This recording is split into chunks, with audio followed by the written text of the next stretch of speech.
அறிஞர்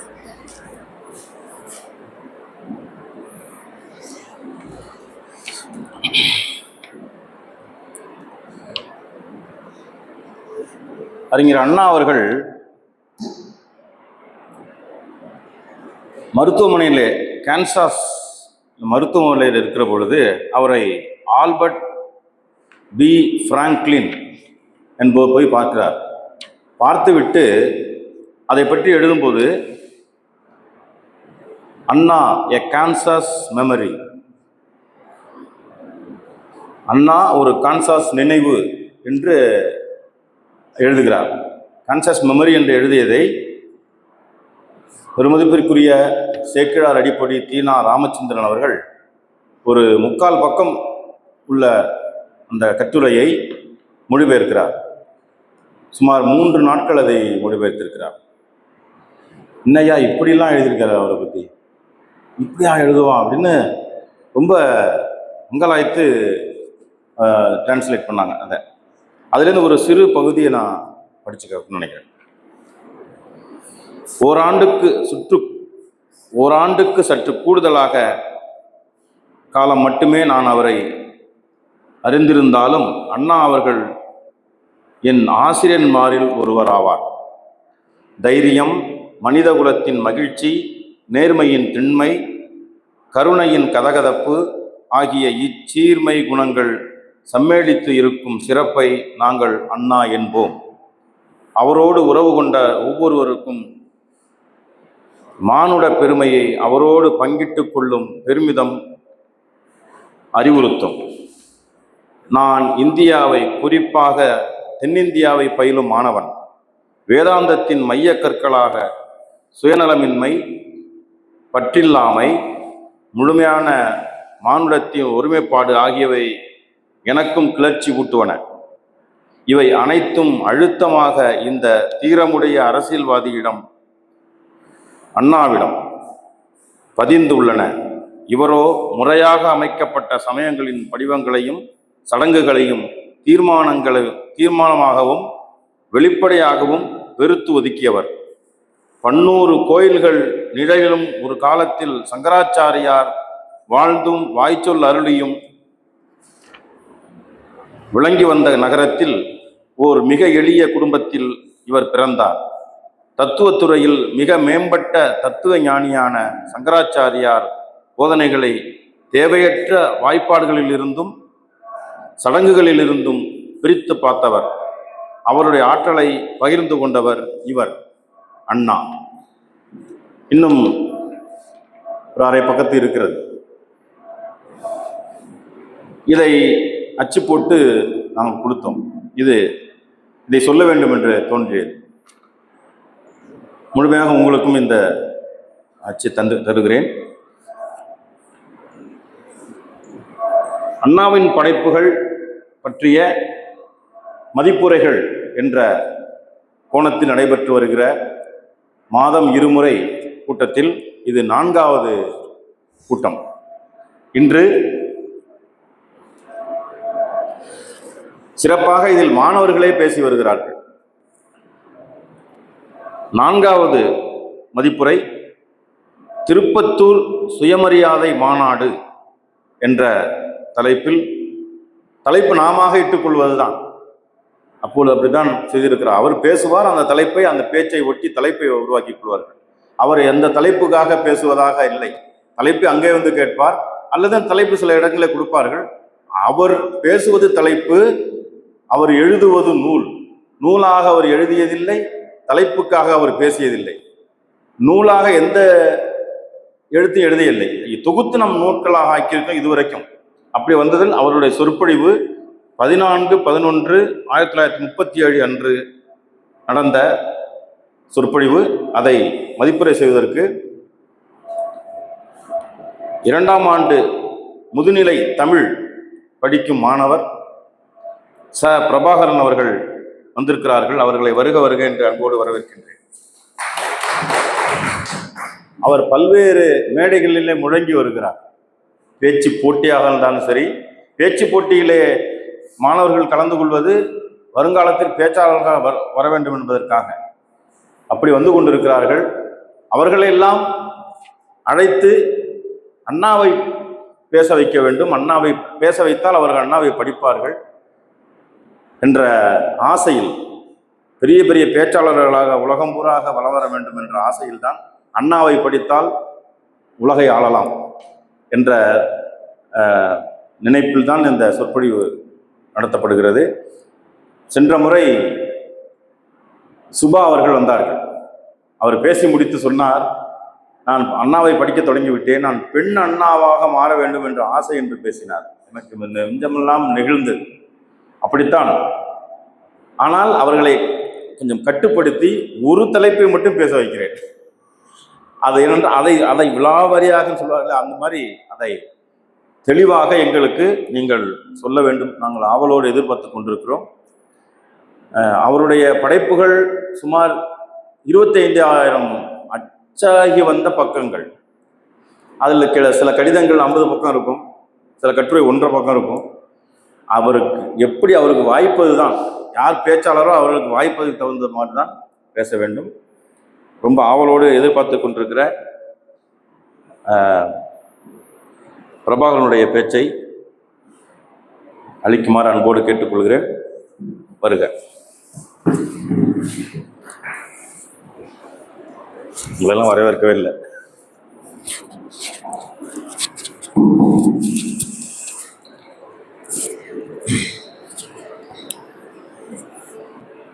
காசா படியளந்தா கையிரண்டும் நோகும் என்று, பணமா படியளந்தா பாதமாறி போகும் என்று, நெல்லா படியளந்தா நெடுநேரமாகும் என்று, சோரா படியளக்கும் சோழ நாட்டு சிங்கங்களே, உங்களுக்கு என்னுடைய முதற்கண் வணக்கத்தை தெரிவித்துக் கொள்கிறேன். பேரறிஞர் பெருந்தகை அண்ணா அவர்களை பற்றி ஒரு சுருக்கத்தை முதலில் குறிப்பிட்டு விட்டு தலைப்பிற்குள்ளே நுழைய நான் ஆசைப்படுகிறேன். அறிஞர் அண்ணா ஆட்சிக்கு 2 ஆண்டுகள் தான் உயிரோடு இருக்கிறார். சில விமர்சனங்கள் அண்ணாவின் மீது வைக்கப்படுகின்றன. ஆனால் ஆட்சிக்கு 2 ஆண்டுகள் மட்டும் உயிரோடு இருந்தாலும் அவரின் வழியிலே வந்த திராவிட முன்னேற்ற கழகமாக இருக்கட்டும், அனைத்திந்திய அண்ணா திராவிட முன்னேற்ற கழகமாக இருக்கட்டும், இந்த இருவருமே அண்ணாவின் வழியில் வந்தவர்கள் என்பதை நாம் மறந்துவிடக் கூடாது. அண்ணா 2 ஆண்டுகள் இருந்தாலும் அவரின் கொள்கை பிடிப்போடு வந்தவர்கள் தான் கடந்த 50 ஆண்டு கால அரசியல் வரலாற்றை நிர்ணயம் செய்திருக்கிறார்கள் என்பதை நாம் மறந்துவிடக் கூடாது. அண்ணாவினுடைய தாக்கம் எப்படி இருந்தது என்று ஒரு நிமிடத்திலே சொல்லி என்னுடைய மதிப்புரைக்குள்ளே நான் நுழைய கடமைப்பட்டிருக்கிறேன். ஏனென்றால் இன்றைய சமூகத்திற்கு அண்ணா வந்ததற்கு பிறகு தமிழ்நாடு எப்படி இருக்கிறது என்பதை பற்றிய ஒரு சிறு புரிதல் வேண்டும். அமைச்சரை எல்லாம் மந்திரி என்றுதான் நாம் அழைத்தோம். சொற்பொழிவை கூட உபன்யாசம் என்றுதான் அழைத்துக் கொண்டிருந்தோம். ஏன் வணக்கத்தை கூட நமஸ்காரம் என்றுதானே அழைத்துக் கொண்டிருந்தோம். அண்ணாவினுடைய வருகைக்கு பிறகுதான் தமிழ்நாட்டில் அரசியலில் மட்டுமல்ல, பேசுகின்ற தமிழிலேயே வணக்கம், சொற்பொழிவு, இப்பேற்பட்ட தமிழ் சொற்கள் எல்லாம் இதுதான் நம்முடைய சொற்களா என்று நம்முடைய மக்களுக்கே அடையாளம் காட்டியவர் தான் அறிஞர் அண்ணா. அதனால் அண்ணாவை புரிந்து கொள்வது அவசியம். அண்ணாவினுடைய இந்த 50 ஆண்டு கால அரசியல் வரலாற்றில் அண்ணாவினுடைய கொள்கையில் வந்தவர்களால் தான் சாதி, மதம், வறுமை இது எல்லாவற்றையும் கடந்து இன்றைக்கு படித்தவர்கள் 100% விழுக்காடு இருக்கிறார்கள் என்றால் அது அண்ணாவினுடைய கொள்கை என்பதை நாம் இந்த இடத்திலே நியமப்படுத்த விரும்புகிறேன். இதை இந்த அவையிலே எடுத்து வைத்து அண்ணா என்றால் என்ன, அண்ணாவிற்கு பிறகு தமிழ்நாடு எப்படி, அண்ணாவிற்கு பிறகு தமிழ்நாடு எப்படி இருக்கிறது என்பதை ஒரு சிறு நினைவூட்டி இந்த மதிப்புரைக்குள்ளே நான் நுழைய கடமைப்பட்டிருக்கிறேன். இது ஒரு சொற்பொழிவு அல்ல, அன்று. பட்டிமன்றமா என்று கேட்டால் இல்லை, மேடை பேச்சா என்று கேட்டாலும் நான் இல்லை என்றுதான் சொல்வேன். ஏனென்றால் இது ஒரு மதிப்புரை. அண்ணா ஆற்றிய அந்த உரையை மதிப்பீடு செய்கின்ற ஒரு நிகழ்வு, அவ்வளவுதான். திருப்பத்தூரிலே சுயமரியாதை மாநாடு, அந்த தலைப்பிலே நான் பேச முயற்சி செய்கிறேன். ராமநாதபுரம் மாவட்டம் திருப்பத்தூரில் நவம்பர் மாதம் 14ஆம் நாள் 1937 இந்த மாநாடு நடைபெறுகிறது. அப்போது இருக்கின்ற சூழல், தமிழ்நாட்டில் ஒரு 10 விழுக்காடு கூட கல்வி அறிவே இல்லை. ஒரு குறிப்பிட்ட சாதி மட்டும்தான் கல்வி அறிவை பெற்றிருந்தார்கள். அந்த குறிப்பிட்ட சாதி என்ன என்பது நான் சொல்லித்தான் தெரிய வேண்டும் அவசியம் இல்லை. திருப்பத்தூர் சுயமரியாதை மாநாட்டினுடைய அந்த உரையை இப்போது மதிப்பீடு செய்ய கடமைப்பட்டிருக்கிறேன். தோழர்களே என்று ஆரம்பிக்கிறார் அண்ணா.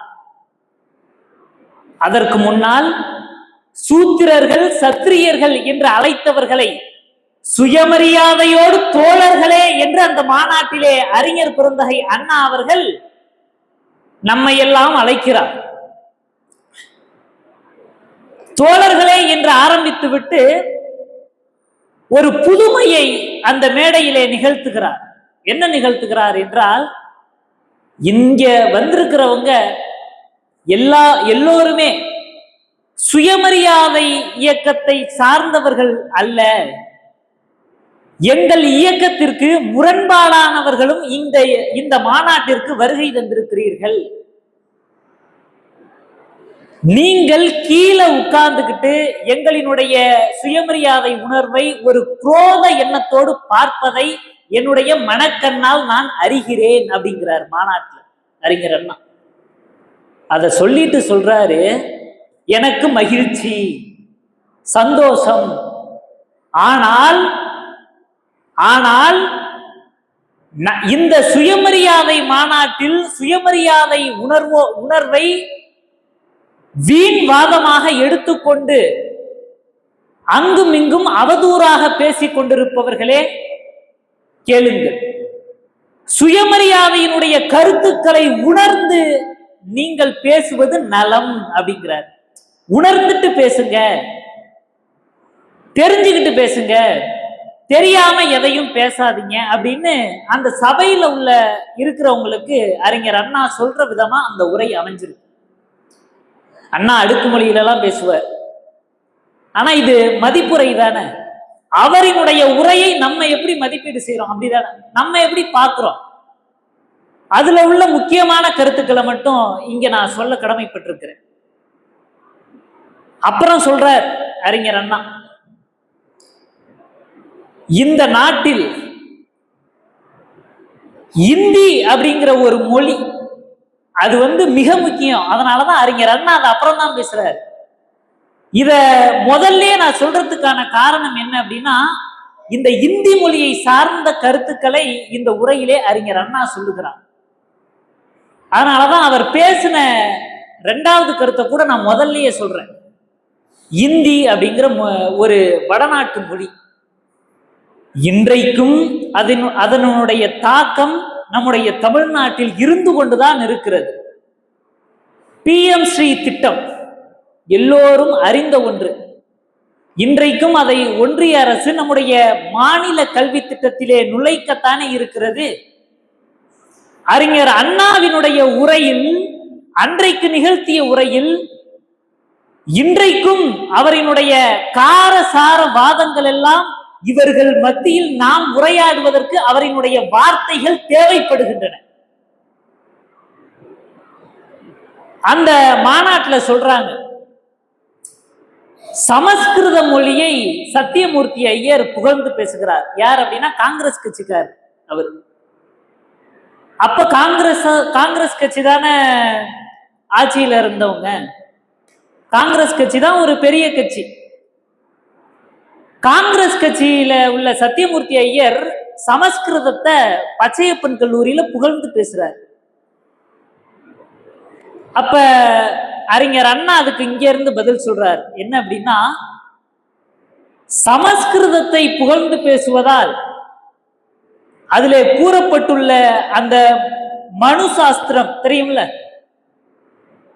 சமஸ்கிருத மொழியில் கூறப்பட்டுள்ள மனு சாஸ்திரத்தை புகழ்ந்து பேசுறார். அப்ப மனு சாஸ்திரத்துல எவ்வளவு கவிநயம் அப்படிங்கிற அறிஞர் அண்ணா சொல்ற, மனு சாஸ்திரத்திலே உள்ள கவிநயத்தை நீங்கள் பார்க்கிறீர்கள், ஆனால் மனு சாஸ்திரத்திலே உள்ள அடக்குமுறைகளையும் ஒடுக்குமுறைகளையும் அந்த புரோகித கட்டமைப்பு ஆட்சியையும் தான் நான் பார்க்கிறேன், அதனால் அதை எதிர்க்கிறேன் அப்படிங்கிற அண்ணா எப்படி யோசிக்கிறார் பாருங்க. அடுத்தது இந்த இந்தி மொழி.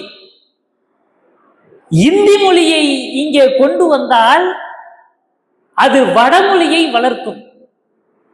வடமொழி வளர்ந்தால் ஆரியம் வளரும். ஆரியம் வளர்ந்தால் பார்ப்பனியம் தலை தோங்கும். பார்ப்பனியம் தலை தோங்கினால் இங்கே சாதி மதத்தின் பெயரால் ஏற்கனவே கீழே தள்ளப்பட்ட மக்கள் இன்னும் கீழே தள்ளப்பட்டு விடுவார்கள் அப்படிங்கிற அறிஞர் அண்ணா. பிறகு இந்த இந்தி மொழியால் எந்த ஒரு பயனும் இல்லை, அதனால் இது தேவையில்லை அப்ப சொன்னது. ஆனால் இப்போது வரைக்கும் ஒன்றிய அரசு கொண்டு வருகின்ற இந்த PM ஸ்ரீ திட்டம், இந்த நாள் வரைக்கும் அறிஞர் அண்ணா 1937 நிகழ்த்திய ஒரு உரை, அவரினுடைய வார்த்தைகள் இன்றைய வரைக்கும் அவரினுடைய வார்த்தைகளை வைத்துத்தான் தமிழர்களாகிய நாம் வடக்கிலே போராடி கொண்டிருக்கிறோம் என்பதை மறந்துவிடக் கூடாது. அடுத்தது சொன்னாரு, போப்பாதிக்கத்தை எதிர்க்கு வேண்டும் அப்படிங்கிறார். போப்பாதிக்கம் வேண்டும். ஏன் வேண்டாம்? ஐரோப்பிய வரலாற்று சரித்திரத்துல, அரசியல் வரலாற்று சரித்திரத்துல போப்பாட்சி ஒரு ஆதிக்கம் நிறைந்த ஆட்சியாக இருக்கிறது. அதனால் எந்த வளர்ச்சியும் ஏற்பட போவது இல்லை. அதனால் நாங்கள் ஜஸ்டிஸை ஆதரிக்கிறோம் அப்படிங்கிற காங்கிரஸ்காரர் சொன்னார். சரி, நாங்க நீங்க சொல்ற இந்த இதெல்லாம் சமத்துவத்தெல்லாம் ஏத்துக்கிறோம், ஆனா நீங்க ஜஸ்டிஸ் ஆதரிக்கிறீங்களே அப்படிங்கிறாங்க. அறிஞர் அண்ணா சொல்றாரு, அதே ஜஸ்டிஸ்ல ராமசாமிங்கிறவரு ஒரு சாதி மத இந்த முரண்பாடான கருத்துக்களை, சமத்துவத்திற்கு முரண்பாடான கருத்துக்களை பேசுகிறார். அவரை நாங்கள் எதிர்க்கிறோம் அப்படிங்கிறார். ஆக இந்த உரையில என்ன தெரியுது அப்படின்னா, எந்த இயக்கத்தை ஆதரித்தாலும் அந்த இயக்கம் சமத்துவத்திற்கு எதிராக நிற்குமானால் அந்த இயக்கத்தை உடனே எதிர்ப்பதுதான் அறிஞர் அண்ணாவினுடைய நோக்கமாக இருந்திருக்கிறது என்பதை நாம் மறந்துவிடக் கூடாது. நம்ம ஆதரிக்கிற இயக்கமாவே இருக்கட்டும், ஆனா நம்ம கொள்கைக்கு முரண்பாடா இருக்காங்க, அதனால நான் உங்களை விமர்சிக்கிறேன் அப்படிங்கிறார். மதுவிலக்கு திட்டம்னு ஒண்ணு கொண்டு வரப்படுது அந்த 1937 மதுவிலக்கு திட்டத்தை அறிஞர் அண்ணா மனப்பூர்வமாக வரவேற்கிறார். வரவேற்றுட்டு அடுத்தது சொல்றார் என்ன அப்படின்னா, குறிப்பிட்ட சாதி மட்டும்தான் கல்வி கற்க வேண்டும், மற்றவர்கள் எல்லாம் தகப்பன் தொழிலையே செய்ய வேண்டும். அப்ப இந்த கல்வி ஒழிப்பை நான் எதிர்க்கிறேன் அப்படிங்கிற, மதுவிலக்கு அமல்படுத்தி விட்டு மதுவிலக்கு அமல்படுத்திட்டு கல்வியை ஒழிக்கிறதா, இதுதான் ஒரு ஜனநாயக நாடா அப்படின்னு கேள்வி கேட்கிறார். எங்க? சுயமரியாதை மாநாட்டில். ஆக ஒரு தனி மனிதனுக்கு கல்வி என்பதுதான் ஒரு மிகப்பெரிய சுயமரியாதைக்கான முதன்மை அடையாளம் என்பதை அறிஞர் அண்ணா உணர்ந்ததன் காரணத்தினால் 14 நவம்பர் மாதம் 1937களில் கல்வியை மதுவிலக்கை விலக்குங்கள், ஆனால் நீங்கள் ஒழித்த கல்வியை மீண்டும் நடைமுறைப்படுத்துங்கள் அப்படிங்கிறார். அடுத்தது இன்னொன்னு சொல்றாங்க கிளர்ச்சியாளர்கள், அதுக்கு ஒரு உதாரணமும் சொல்றார். கிளர்ச்சியாளர்களும் கீரையும் எப்போதும் பிடிப்பதில்லை அப்படிங்கிறார். கீரைனா என்ன? நம்ம சாப்பிடுற கீரை. கீரையை உதாரணம் காட்டுறார். ஆனா கீரை உடம்புக்கு நல்லது. அதே போல எந்த ஒரு நம்ம சமத்துவத்திற்கு முரண்பாடான திட்டம் வருகிற போது நம்ம கிளர்ச்சி செய்யணும். அப்படி கிளர்ச்சியாளர்கள் இந்த நாட்டுக்கு தேவை அப்படிங்கிறார். கிளர்ச்சியை எங்க ஒப்பிடுறாரு பாருங்க அறிஞர் அண்ணா. இன்னொன்னு என்ன தெரியுமா? முருங்கைய நட்டவன் வெறுங்கையோடு போவான். அது அண்ணாவினுடைய பேச்சுல நான் உணர்ந்ததை சொல்றேன். வெறுங்கையோடு போவான்பாங்க. ஏன் அப்படின்னா அந்த முருங்கைக்கீரையை சாப்பிட்டால் இரும்பை போல ஆவான் என்பது வழக்கம். சாதாரண முருங்கைக்கீரைக்கே அவ்வளவு பலம். இந்த கீரைகளோடு அறிஞர் அண்ணா ஒரு ஊமைப்படுத்தியதை நான் பார்க்கிறேன். ஏனென்றால் அண்ணாவினுடைய ஊமையெல்லாம் சாதாரணமா இருக்காது. முருங்கையை நட்டவன் வெறுங்கையோடு போவான். என்ன சுயமரியாதையோடு யாரினுடைய துணையும் இல்லாமல் போவான். அதுபோல இந்த கிளர்ச்சி என்பது ஒரு மனிதன் சுயமரியாதையோடு இருப்பதற்காக நடத்தப்படுகிறது என்பதை சுயமரியாதையோடு ஒப்பிட்டு பார்க்கிறார். இதுதான் என்னுடைய மதிப்பீடு.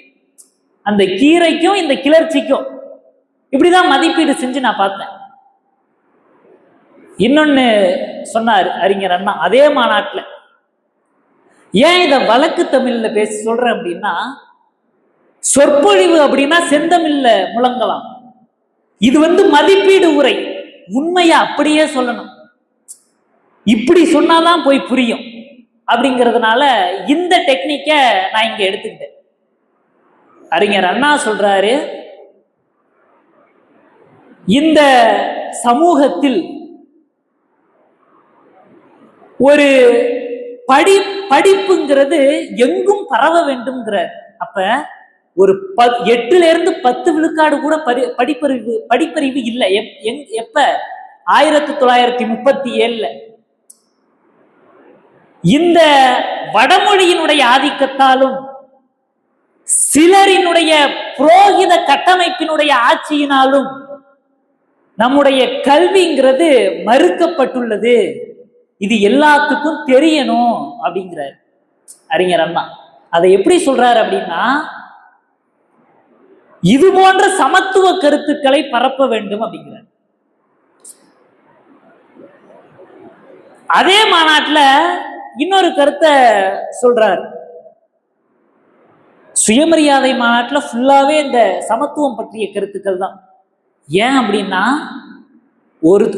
இந்த சமூகத்தில் சமத்துவம் என்பது ஏற்பட்டு விட்டால் அவன் சுயமரியாதை மனிதனாக தானே உருவெடுக்கிறான். அப்ப சமத்துவத்தை பற்றி தானே பேசணும். அதனாலதான் அந்த இடத்துல சமத்துவத்தை முதன்மை தலையங்கமாக வைக்கிறார் சுயமரியாதை மாநாட்டில். இன்னொரு கருத்தை அறிஞர் பெருந்தகை அண்ணா அவர்கள் பதிவு செய்கிறார். என்ன அப்படின்னா, நாங்க ஏதோ ஒரு பரிச்சயமான ஒரு தலைவர்களோட காங்கிரஸ் கூடயே வச்சு ஒரு எம்பியோ அந்த மாதிரி ஒரு பதவிக்கு போயிருக்கலாம். ஆனா ஏன் நிக்கிறோம் அப்படின்னா, இந்த மக்கள் ஒவ்வொரு தமிழ் மக்களும் நாம் இருக்கும் நிலையை உணர வேண்டும்ங்கிறார். மக்களுக்கு சொல்றார், இந்த சாதிய அடக்குமுறையால் குலத்தொழிலின் கட்டமைப்பால் அவர்கள் சொல்கின்ற மனுசாஸ்திர கோட்பாட்டினால் இத்தனை அடக்குமுறைகளால நாம அடங்கி கிடக்கோங்கிறது மக்களுக்கு தெரியவே இல்லை. அறிஞர் அண்ணா சொல்றாரு, இதையெல்லாம் நாம் தெரிந்து கொள்ள வேண்டும். நம்ம இப்படிலாம் அடக்கப்பட்டிருக்கோம்னு தெரிஞ்சுக்குங்க, தானா வெளிவர முயற்சி பண்ணுவீங்கிறாரு. அதான் அந்த கருத்தோட வெளிப்பாடு. அப்ப என்ன பார்க்கிறோம் அப்படின்னா 1937கள்ல மக்களுக்கு நாம அடிமைப்பட்டு கிடக்கோம்னு தெரியவே இல்லை. பிறகு அதே சுயமரியாதை மாநாட்டுல ஒன்னு அறிஞர் அண்ணா சொல்றாங்க, இந்த நாட்டுல ஒரு மூட நம்பிக்கை, ஒரு அறியாமை, இதையெல்லாம் விலக்கி விட்டோம் அப்படின்னா அங்க கல்வி அறிவுங்கிறது மேன்மைப்படுது. கல்வி அறிவு மேன்மைப்பட்டு விட்டால் ஒவ்வொரு மனிதனும் தானாக சுயமரியாதை பெற்று விடுகிறான் அப்படிங்கிறார். சமத்துவம், அடுத்தது கல்வி. இப்ப இந்த போப் அரசியலை பத்தி சொன்ன பார்த்தோம். அடுத்தது சத்தியமூர்த்தி அவங்க பேசின பேச்சுக்கு அண்ணா ஒரு சமத்துவ கருத்தை பதிலா சொன்னார். அதை நம்ம மதிப்பீடு செஞ்சோம். இதெல்லாம் இந்த தேதிக்கும் இந்த தலைப்புக்கும் ஒரு சம்பந்தமா நான் மதிப்பீடு செஞ்சு ஒண்ணு சொல்லட்டுமா? ஒரு மதிப்பீடுனா அப்படித்தானே இருக்கணும். நம்ம எதையாவது யோசிச்சு சொல்லணும்ல. ஏன்னா தந்தை பெரியார் சொல்லியிருக்கார், யார் எதை சொன்னாலும் நம்பாதே, உன் அறிவுக்கு எது சரின்னு படுதோ அதை சொல்லு செய்யின்னு இருக்க. அப்ப அண்ணாவே சொல்லியிருக்கட்டும். இப்ப அண்ணாவினுடைய அந்த பேச்சுக்கும் அந்த நாளுக்கும் ஒரு ஊமையை நான் சொல்றேன். பேசின நாள் 14/11/1937. பேசின இடம் ராமநாதபுரம் மாவட்டம், திருப்பத்தூர். சார் அந்த பேசின இடம் எந்த பூமி சார்? ஒரு வறண்ட பூமி ராமநாதபுரம். இன்னைக்கும் சரி, ஒரு விவசாயம்லாம் அவ்வளோக்கு இல்லை. பேசுற மாதம் எது? நவம்பர் மாதம் 11, அடைமழை காலம். ஒரு வறண்ட பூமியில அடைமழை காலத்துல அறிஞர் அண்ணா பேசுறாரு. இதை நான் எப்படி பார்க்கிறேன் அப்படின்னா, திருப்பத்தூர் சுயமரியாதை மாநாட்டிலே அறிஞர் பெருந்தகை அண்ணா அவர்கள் எப்படி வறண்ட ஒரு பகுதியிலே அடைமழை காலத்தில் போய் பேசினாரோ, அதுபோல இந்த மக்கள் மனங்களில் வறண்ட ஒரு அறியாமையை, வறண்ட ஒரு மூட நம்பிக்கையை நவம்பர் மாதத்தில் அடைமழை போல கொட்டியவர்தான் அறிஞர் பெருந்தகை அண்ணா அப்படிங்கிற அந்த ஒரு ஊமையை நான் மதிப்பீடு செய்கிறேன். கடைசியா அண்ணா சொல்றாங்க, இந்த கடைசி இதுல சொல்றாங்க, இதெல்லாம் ரொம்ப இன்னைக்கு தேவை, அதனால இதை மட்டும் சொன்னேன். இது ஒரு முக்கியமானது, அதனால இதை சொன்னேன். என்ன அப்படின்னா, கடைசியில சொல்றாங்க, இந்த சுயமரியாதை மாநாட்டுல முதல்ல சொன்னல, முரண்பாடா உள்ளவங்களும் வந்திருப்பீங்க, எனக்கு மகிழ்ச்சின்னு சொன்னாருன்னு சொன்னல. அவங்க கிட்ட சொல்றாங்க அறிஞர் அண்ணா, என்ன சொல்றாங்க அப்படின்னா, நீங்க இப்ப எங்க பேச்சை கேட்டுக்கீங்க அப்படிதான் நம்ம நினைச்சுக்கணும். அறிஞர் அண்ணா சொல்றாரு, இந்த உரையை கேட்ட நீங்கள் சுயமரியாதை இல்லாமலும், சுயமரியாதை உணர்வு கொள்கை இல்லாமலும் இருப்பீர்கள், வேற முரண்பாடு உடையவர்களும் வந்திருப்பீர்கள். ஆனால் இந்த உரையை ஆய்வு செய்து பாருங்கள், ஆய்வு செய்து பாருங்கள். உங்களினுடைய அறியாமை, மூட நம்பிக்கை எல்லாம் நீங்கள் ஆய்வு செய்தவுடன் பொசுங்கி போய்விடும். பிறகு இந்த சுயமரியாதை இயக்கத்தில் நீங்களே வருவீர்கள் அப்படிங்கிற, அதான் அந்த நோக்கம். இப்ப சாதாரண பார்வையாளர் மத்தியில என்ன தோணும்? இப்ப உங்களை மாதிரி பார்க்க வந்திருக்கீங்க, அண்ணாவை இப்படி சொன்னார்னா என்ன தோணும் உங்களுக்கு? சரி, ஏதோ சொல்லியிருக்கார், ஆய்வு பண்ணி தான் பார்ப்போமே அப்படின்னு. அப்படி வந்தவர்கள் தான் நாம் எல்லாம். ஆக அறிஞர் அண்ணாவினுடைய பேச்சை கேட்டு எது சரி எது தவறு என்று ஆய்வு நோக்கத்தில் வந்தவர்கள் தான் அறிஞர் அண்ணாவினுடைய கொள்கை பிடிப்புடையவர்கள். நம்முடைய அண்ணா பேரவையின் தலைவர் அண்ணன் செம்பியன் அவர்கள் உட்பட அனைவரும் அப்படித்தான் இந்த கூட்டத்தை இன்று வரை நடத்தி கொண்டிருக்கிறார்கள். ஒரு முறை ஆய்வு செய்யுங்க அப்படின்னு சொன்னதுக்கே அப்படின்னா இத்தனை கூட்டம் இங்க நடத்த இருக்கு இன்னும் வருகின்ற மாசத்துல. அறிஞர் அண்ணாவை பத்தி நம்ம மதிப்பீடு செஞ்சு செஞ்சு, இப்ப நான் சொன்னல அவரோட ஊமையெல்லாம் எடுத்து இப்படித்தான் இருக்கும் இப்படிதான் இருக்கும்னு சொன்னல, அந்த மாதிரி ஒவ்வொரு பேச்சாளரும் இங்க வந்து சொல்றப்ப இங்கே வருகின்ற பார்வையாளர்களுக்கும் இதை வலையொலியில் பார்க்கின்ற பார்வையாளர்களுக்கும் அண்ணா சொன்னதை போல ஒரு சுயமரியாதை கொள்கையை எப்படித்தான் இருக்க அப்படின்னு நம்ம யோசிச்சு பார்ப்போம் அப்படின்னு யோசிப்பாங்க. யோசிக்கின்ற ஒவ்வொருவரும் நான் நிச்சயமாக சொல்கிறேன், அண்ணாவினுடைய வழியில்தான் அவர்கள் நடப்பார்கள் என்பதை உறுதியிட்டு சொல்கிறேன். இதை அண்ணாவினுடைய பேச்ச பேசுறவங்களுக்கே அந்த சுயமரியாதை உணர்வு ஏற்படும். இந்த ஒரு கட்டமைப்பு ஒண்ணு உண்டு. அந்நியர்கள் ஆட்சி காலத்தை பத்தின ஒரு கட்டமைப்பு என்ன அப்படின்னா, அந்நியர்கள் ஆட்சி ஏன் வந்துச்சு அப்படின்னு ஒரு கேள்வியை வச்சோம் அப்படின்னா, அறிஞர் அண்ணா அந்த மாநாட்டுல ஒரு பதில சொல்றாரு. என்ன சொல்றாரு அப்படின்னா, இவன் சரியில்லையா அப்படிங்கிறார். அவர் வேற மாதிரி சொல்றாரு, நான் இப்படி சொல்றேன். இங்க உள்ளவன் சரியில்லை. அவர் எப்படி சொல்றாரு தெரியுமா, இங்கே சாதியால் மதத்தால் இவர்களே தங்களுக்குள் அடிமையாக இருந்தார்கள். இவனை வேற ஒருத்த அடிமைப்படுத்தணும்னு தேவையே இல்லை, அவன் ஈஸியா வந்து அடிமைப்படுத்திட்டான் அப்படிங்கிறார். அப்ப என்ன, இங்க உள்ளவங்க சரியில்லாம படிப்பறிவு இல்லாமல் இருந்திருக்கிறார்கள். படிப்பறிவு என்பது அனைவருக்கும் வேண்டும் அப்படின்னு அறிஞர் அண்ணா சொன்னதுனாலதான் இந்த அந்நியர்களாட்சியினுடைய வருகைக்கான காரணத்தையே இது ஒரு ஆய்வு காண்கின்றோம் அப்படிங்கிற ஒரு உள்தலைப்புல அறிஞர் அண்ணா சொல்றாரு. 1937 சுயமரியாதை திருப்பத்தூர் சுயமரியாதை மாநாட்டில் இந்த கருத்தை பதிவு செய்கிறார். அப்பதான் தினமணியில ஒரு கேள்வி எழுப்புறாங்களாம். இதையும் அந்த மாநாட்டில் சொல்றாரு. யாரு? அறிஞர் அண்ணா. என்ன சொல்றாங்க அப்படின்னா, இந்த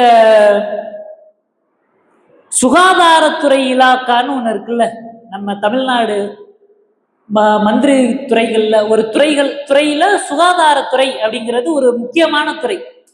சுகாதாரம் கல்வி ரெண்டுமே முக்கியம்.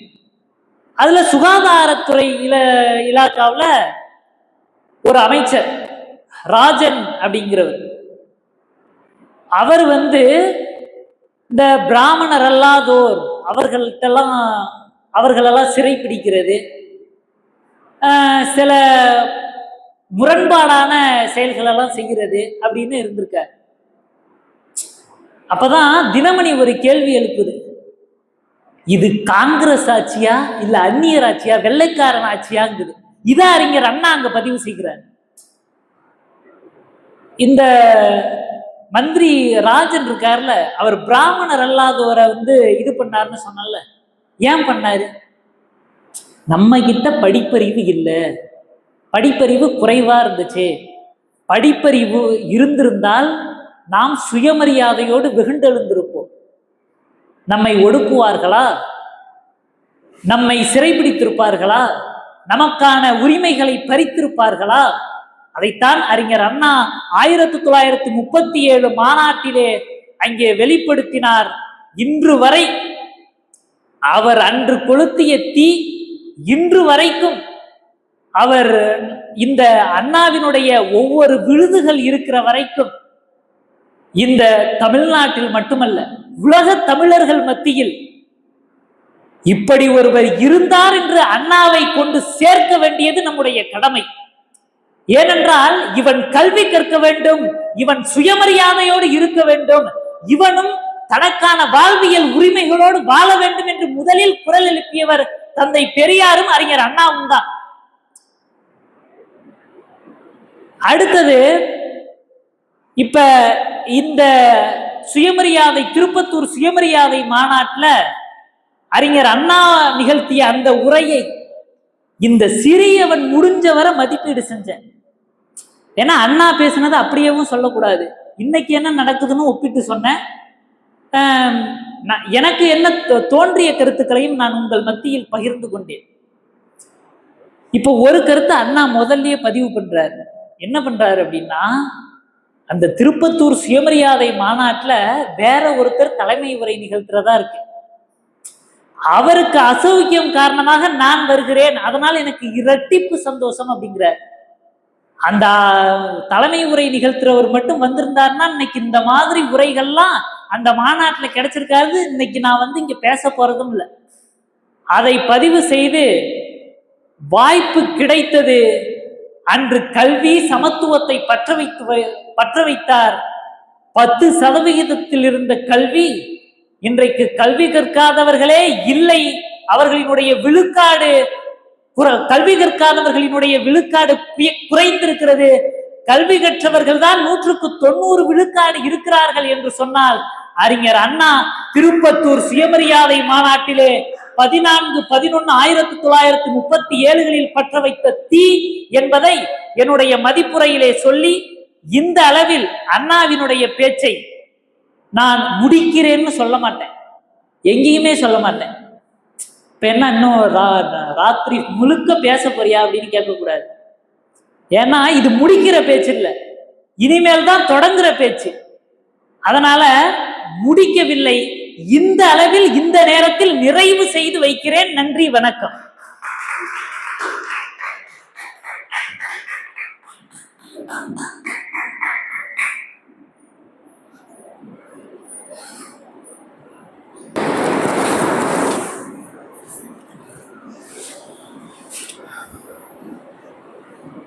இதுதான் நாங்கள் எதிர்பார்ப்பது. பிரபாகரன்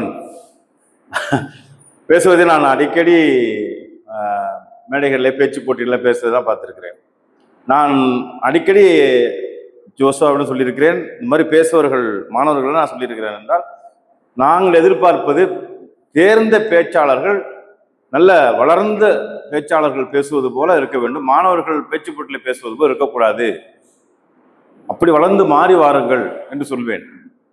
இதுவரை பேசிய 4 பேரும் அப்படித்தான் பேசினார்கள். மிகப்பெரிய மாற்றம் மைசில் இருக்கிறது. ரொம்ப தெளிவாக தேர்ந்த பேச்சாளர் பேசுவது போல இல்ல, தேர்ந்த பேச்சாளர் தான். இங்கு வந்தால் அது அண்ணா உங்களை வளர்க்கிறார்.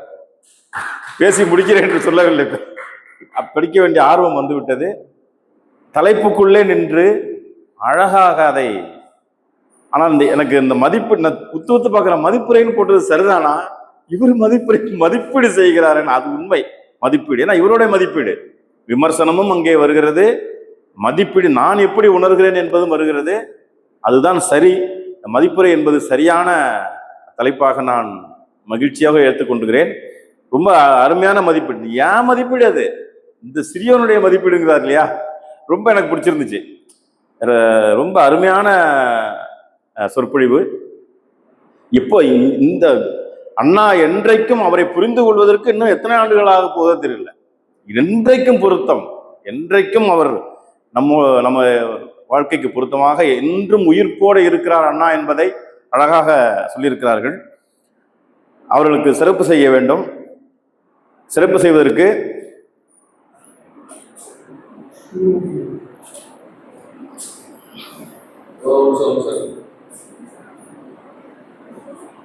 செய்வதற்கு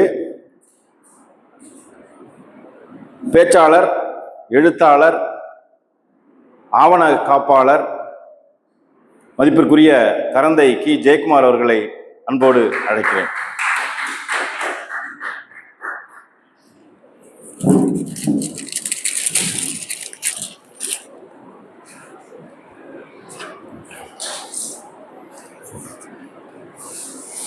ஒரு நிமிஷம் போட்டோ.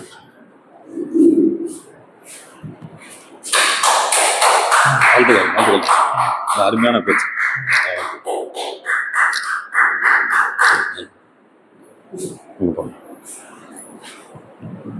குறுக்க வந்துட்டே